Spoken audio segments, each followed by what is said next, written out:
মথান নেতাদের বাচালি কথাবার্তা রাজ্যের মানুষ ভালো করে টের পেয়েছে। মথান নেতাদের ঘোমটার নিচে খ্যামটা নাচন প্রকাশ্যে এসেই পড়েছে। রইল একটি প্রতিবেদন।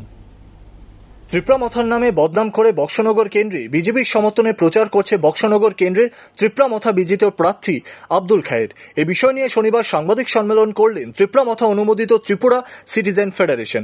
সাংবাদিক সম্মেলনে গৌরব দেব বলেন, বক্সনগরে ত্রিপুরা মথা দলের বিজিত প্রার্থী আব্দুল খায়ের সম্পূর্ণ ব্যক্তিগতভাবে বিজেপিকে সমর্থনের কথা বলছেন। তার কথার সাথে দলের সহমত নেই। তিনি বলেন, আব্দুল খায়ের বক্তব্য সম্পূর্ণ দলের শৃঙ্খলা বিরোধী। সিটিজেন ফেডারেশনের পক্ষ থেকে বক্সনগরে বিজিত প্রার্থী ত্রিপুরা মথা দল থেকে বহিষ্কার করার জন্য দলীয় হাইকমান্ডের কাছে চিঠি দিয়েছে বলে তিনি জানান। উপনির্বাচনে দল কাকে সমর্থন করবে এখনো জানানো হয়নি। সদ্য সমাপ্ত বিধানসভা নির্বাচনে এই দলটি 42টি আসনে প্রার্থী দিয়েছিল। তারপর ফলাফল যা হলো বুঝতে কারোর অসুবিধে হলো না কেন ত্রিপুরা মথা উপজাতি সংরক্ষিত আসন ছাড়াও বাকি 22টি কেন্দ্রে প্রার্থী দিয়েছিল। এখন আবার রাজ্যের দুটি উপনির্বাচন নিয়ে মথা পর্দার আড়ালে খ্যামটা নাচরে নাটক করছেন। এখন দলে চলছে এক গোষ্ঠীর বিরুদ্ধে আরেক গোষ্ঠীর কাদা ছোড়াছড়ি।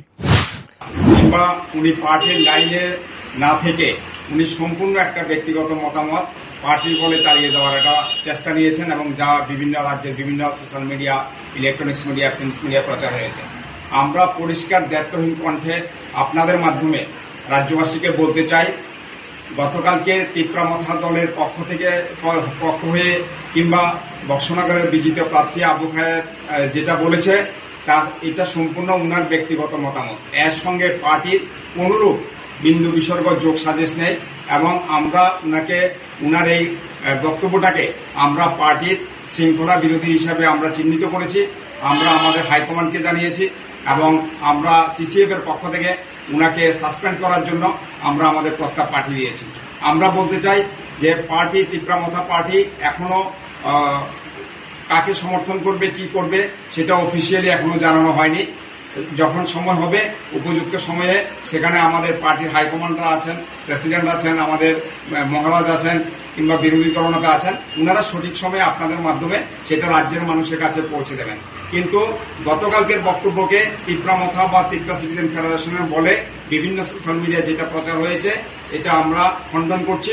এর সাথে বিন্দু বিসর্গ কোনরূপ যোগাযোগ নেই এবং ত্রিপুরা মথা দল এখন পর্যন্ত এরকম কোন সিদ্ধান্ত ঘোষণা করেনি।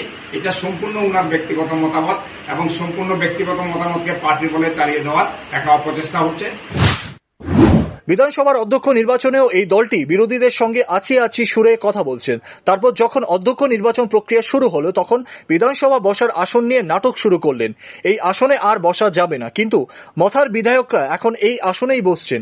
এখন উপনির্বাচনে গণদেবতাদের পছন্দের প্রার্থীকে ভোট দেওয়ার নাম করে পিঠ বাঁচানোর চেষ্টা করছে মথা।